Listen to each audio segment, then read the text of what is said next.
Rutgers Week here at the Woody Hayes Athletic Center. We're catching back up with Ohio State coach Ryan Day and defensive coordinator Jim Knowles. I'm Nathan Baird from cleveland.com along with Stephen Means and Andrew Gillis. And Ryan Day had a few pieces of news, some updates on injury things, but the biggest one was one that maybe wasn't at the forefront of people's thoughts coming in today. Maybe I shouldn't say the biggest one because Miyan Williams has not played a significant role this year, has been basically the number 3 running back, and Ryan Day said he's had a procedure, has been having a knee injury that's been sort of hanging around, and or he didn't specify that, but that's been apparent that that's been what's going on, and he's going to miss the rest of the season. So Ohio State came into the year with a lot of confidence in its running back depth, but now you're taking one guy out of there, a veteran guy, last year's leading rusher. Stephen, what do you see as maybe the most immediate impact of not having Miyan Williams for the rest of this season?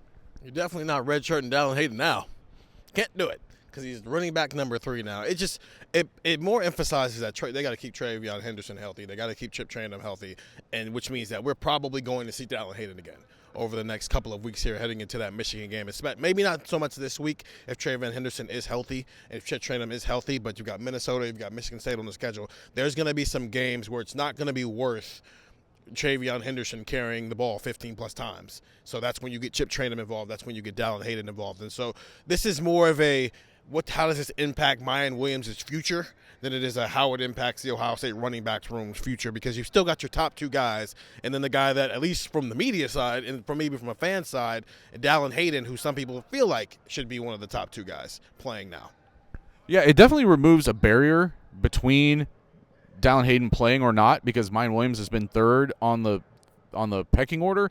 I do not think it means necessarily that red shirt is off the thing for Dallin Hayden, because Travion Henderson carried the ball a ton of times, 24 times at Wisconsin on Saturday, and Chip Trayanum barely carried the ball at all. That's the guy who you could use to really carry the load in the second half. You've also got Xavier Johnson if you want him. You've got Evan Pryor, who has kind of snuck onto the field here and there and has been trying to work back towards health. So I'm not 100% convinced that this means that Dallin Hayden, because he didn't play at all at Wisconsin.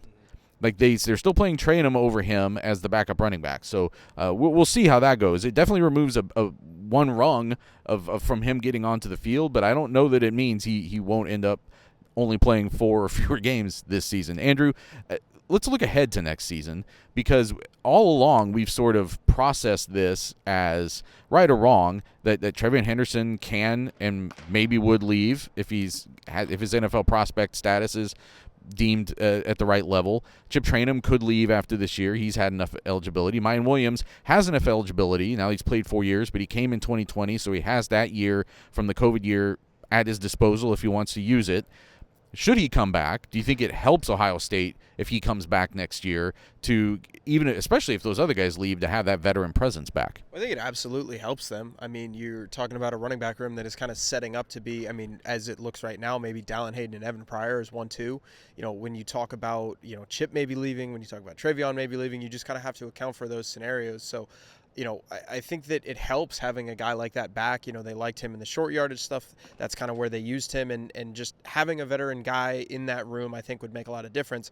But I don't know if he should come back. I know running back is a really difficult position to play just at college, in the pros. If you want to make that leap to the next level, this is a really difficult position. It's a really physical, it's a really grinding position. So, you have to look at it as, one, if you're Miyan, do you think you have a shot at Ohio State to play? Do you think that you can be a number 1 back at Ohio State? And do you think that would increase your chances of moving forward into the next level? Do you think that would change anything? And then the second thing is, can you afford another year of toll and another year of physical hits and another year of everything? Because you look at what's happening in the NFL, these dudes are pretty clearly discarded, and they wear down quick. So, if I was him, I'd have to think long and hard about what can get me to the NFL quicker, and what can get me a more successful NFL career. And I think, frankly, that would probably be leaving. I think that you would have to really, really consider leaving. So we'll see what happens. We'll see what the injury is. Maybe it makes more sense for him to come back, rehab here, not have to worry about NFL teams thinking about what this means, not have to worry about anything else about, hey, how could this affect his future? Maybe just come back, rehab, get healthy, play next year, and then get out. But right now, I think you have to kind of plan for Dallin Hayden and Evan Pryor to be your number 1 and number 2 next year.